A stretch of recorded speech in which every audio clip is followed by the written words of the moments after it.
আব্বা, সংসারটা তো অনেক বড় হয়েছে, ঘরের মধ্যে মানুষজনও বাড়ছে।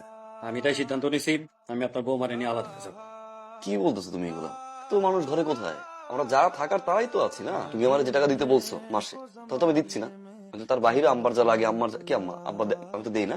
হ্যাঁ, আমি পরিবারের সময় দিতে পারি না। সকালে বেরোই, অফিস করতে করতে রাত হয়, তা আমি ইচ্ছে করে করতেছি না ভাইয়া। কথাটাই এইখানে, তুই সকালে যাস, রাতে বাসায় ফিরোস। এই ঘরে কি হয় সে ব্যাপারে তোর কোনো ধারণা নাই। তুই কি জানোস তোর বউ যে আমার বউয়ের সাথে খারাপ ব্যবহার করছে, রীতিমতো বেয়াদবি করছে। আজকে বেয়াদবি করছে, কালকে আরো বেয়াদবি করবো। এইসব করতে করতে দুই ভাইয়ের মধ্যে সম্পর্ক তো নষ্ট হয়ে যাবে। আলাদা থাকলে সম্পর্ক ভালো থাকে। সিফাত, রান্নাঘরে ডেক্সি পাতি লাগলে ঠোকাঠুকি হয়, তেমনই এক বাড়িতে দুই বউ থাকলে লাগালাগি একটু হইবই, এটা কোনো ব্যাপার না। আর যদি ঝামেলা বেশি হয়ে যায় সেটা আমি সামাল দেবো, তো চিন্তা করতে হইব না। আপনি এটা নিয়ে কোনো কথা বললেন না তো। আপনার কি টাকা পয়সা নিয়ে সমস্যা? আমি আসি তো, ফোন দিয়ে না, আমারে যখন যা লাগে আমি ব্যবস্থা করার চেষ্টা করবো। বাবারে, টাকা